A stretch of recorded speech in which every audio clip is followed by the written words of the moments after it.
Sakderenge nglajengaken mirsani video sakjangkepipun, kula aturi kapurih nutul tombol subscribe supados boten ketinggalan video salajengipun. Kagem kemanfaatan video menika, monggo dipun like, komen, lan ugi share. Mugi panjenengan sedaya pinaringan seger waras, bejo donya bejo akhirat, rahayu rahayu rahayu sagung dumadi. Salam rahayu buat semuanya. Terima kasih buat sedulur-sedulur semua yang sudah support dan dukung. Pada kesempatan kali ini saya Kang Tro. Ini ada satu pertanyaan dari Kang Sunan Kalisaleh. Kang Tro bahas tentang kebatinan. Pada kesempatan kali ini saya ingin bahas tentang ilmu kebatinan. Sebenarnya ilmu kebatinan ini buah dari olah rasa, Mas. Olah rasa ini nanti buahnya adalah ilmu kebatinan. Gimana kita mendapatkan kepekaan dalam batin kita. Makanya dalam olah rasa itu di situ banyak terdapat tirakat-tirakat yang disarankan oleh para guru-guru untuk menggembleng batin seseorang. Sebenarnya ilmu kebatinan ini sudah sering dilakukan oleh orang-orang, tetapi tidak disadari. Seperti contoh gini, di saat sampean mau merokok, di depan sampean itu tidak ada koreknya, tetapi agak jauh itu ada koreknya. Nah, di saat sampean megang rokok, ada orang ini mengasih korek ke sampean. Ini sebenarnya sudah nyambung. Rasanya nyambung. Perasaannya nyambung dan kebatinannya sudah nyambung. Tetapi memang jarang disadari. Sudah tersugesti. Sebenarnya ilmu kebatinan itu sama dengan sugesti. Nah, sedangkan kenapa orang dalam menjalankan ilmu kebatinan itu disuruh kebanyakan itu tirakat puasa? Sebenarnya di saat kita berpuasa, kesadaran diri kita itu akan naik, akan lebih, levelnya lebih tinggi. Di saat itu kita akan peka dengan perasaan orang lain. Makanya kebatinan itu adanya di hati, rasa. Tetapi kenapa mata batin itu sendiri beradanya di kening? Jadi kebatinan ini jalan untuk menuju kita memperoleh rasa sejati. Rasa sejati itu adalah di saat kita merasakan sesuatu, penyalurannya, penyampaiannya tetap melalui gelombang otak kita.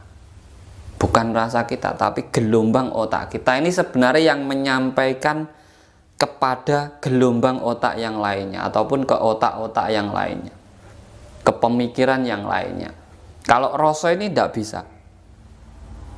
Tetapi kalau gelombang atau frekuensi otak ini bisa menyalur ataupun menyambung kepada siapapun. Makanya contohlah meditasi orang dulu. Kenapa harus malam gitu? Jam 12 malam ke atas. Kenapa harus mencari posisi yang hening?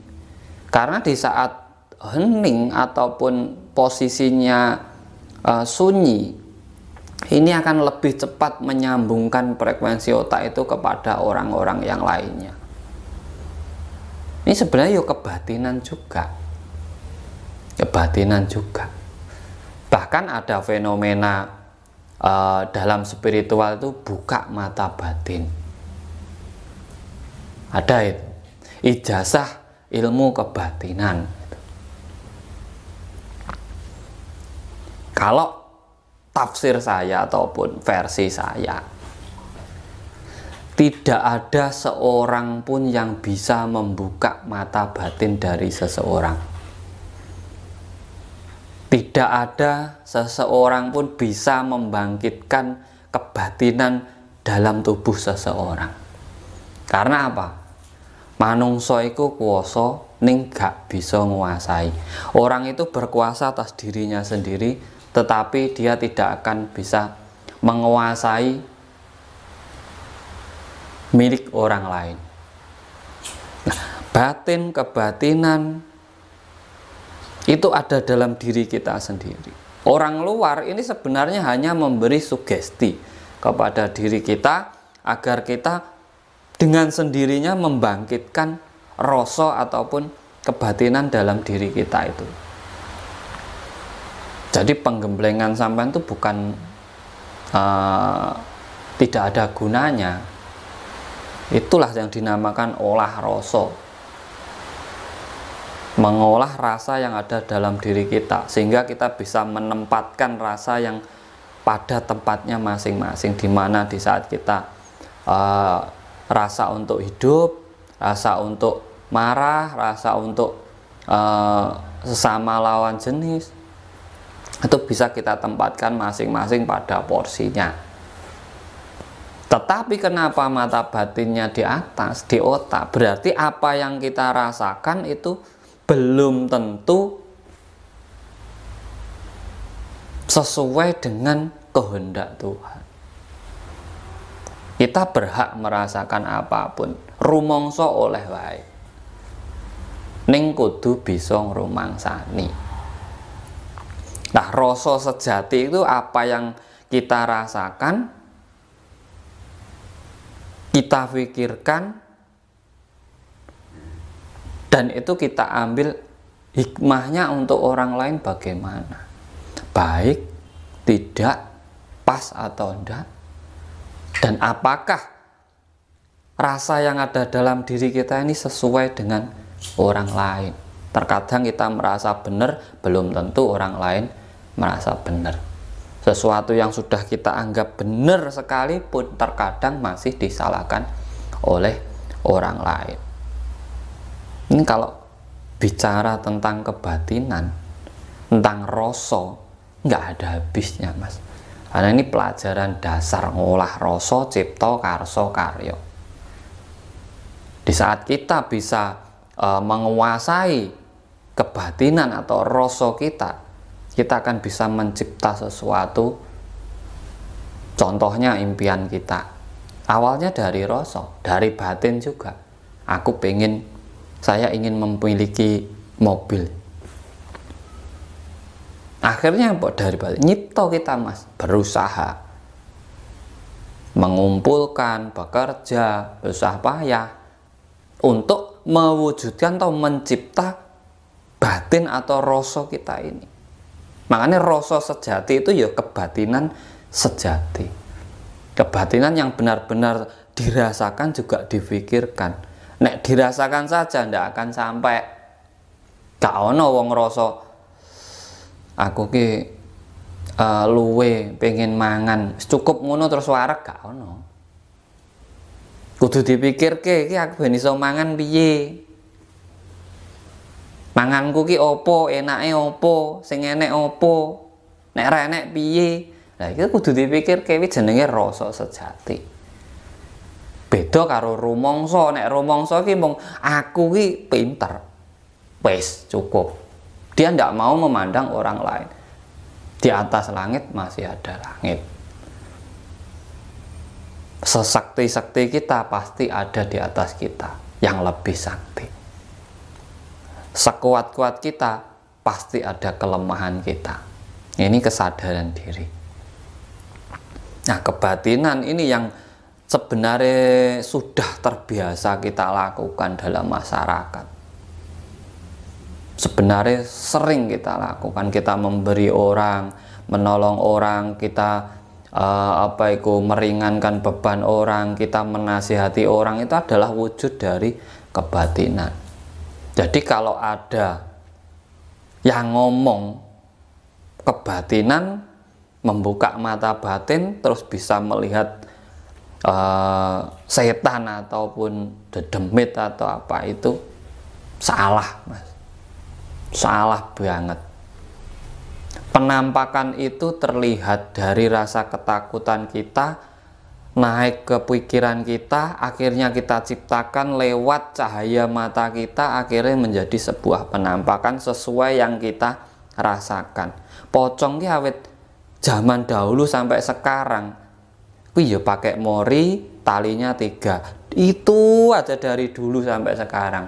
Ya, memang keyakinannya seperti itu. Aneh lagi kayak apa ya? Kuntilanak. Dari dulu sampai sekarang pakai daster putih aja. Padahal dia meninggalnya pakai mori, dipocongi. Nah ini kok bisa ganti? Ini kira-kira ya ini karena apa? Keyakinan dari sini. Loh, sama aja soster ngesot ini Banaspati gitu. Makanya kita harus pinter-pinter dalam mempelajari sebuah keilmuan. Jin setan itu ada dalam diri kita sendiri dengan wujudnya hawa nafsu, panas rasanya. Makanya manusia itu punya panas, suhu panas tubuh punya. Air ada, angin ada, tanah ada,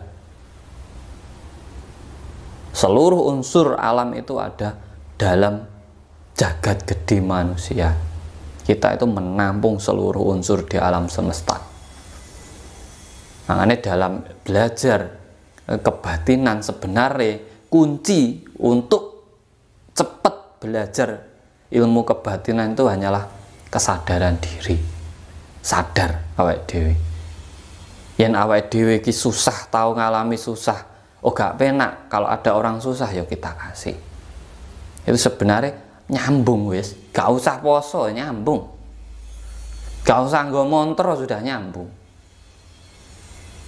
Itu kebatinan. Melihat hewan, oh iya kamu direndahkan ini. Saya manusia enak bisa gini, bisa makan kamu. Kalau tidak ada kamu saya juga tidak hidup, tidak bisa makan daging. Tahu diri akhirnya. Lihat pohon, oh enak saya bisa kemana-mana. Kamu dari lahir sampai mati cuma nancep di tanah situ aja, lebih enak saya.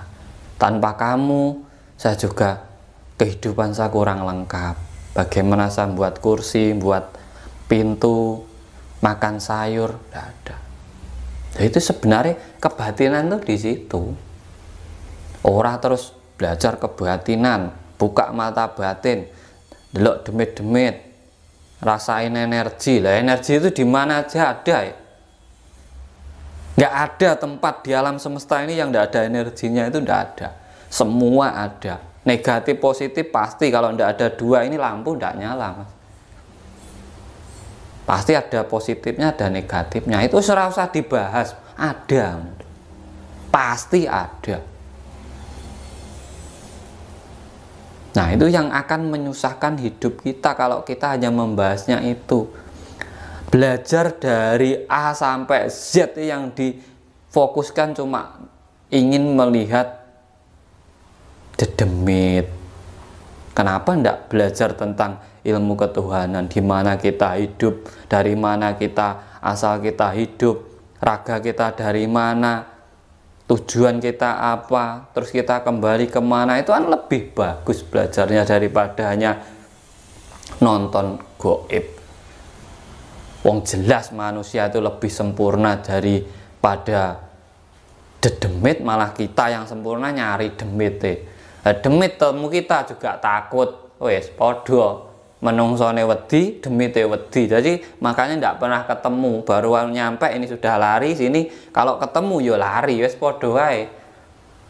Ujung-ujungnya ya ngono kuwi. Makanya halusinasi itu luar biasa efeknya. Halusinasi itu luar biasa. Contoh mediumisasi. Mediumisasi itu bukan jinnya masuk dalam tubuh manusia, tapi membangkitkan jin hawa yang ada dalam diri manusia itu sendiri sehingga bisa bercerita. Ora ono mas, wong kesurupan kok terus dijak ngomong kan ya lucu tuh. Ndak, itu lucu bener wes. Surupan akhirnya diajak ngobrol, diajak ngomong, kan ya lucu. Makanya harus dipahami benar-benar.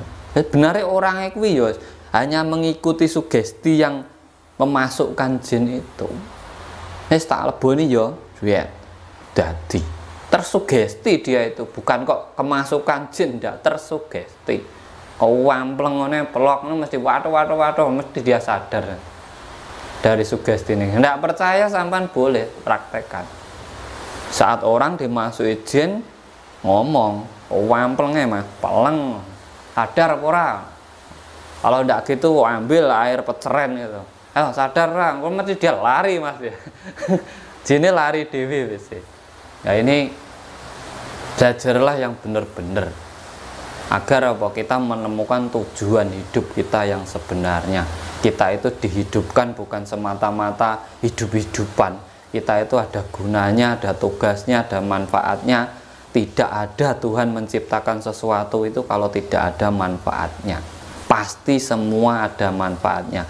Baik buruk itu hak mutlak Tuhan. Kalau hanya manusia yang mengukur, itu masih setakat ukuran manusia, belum Tuhan.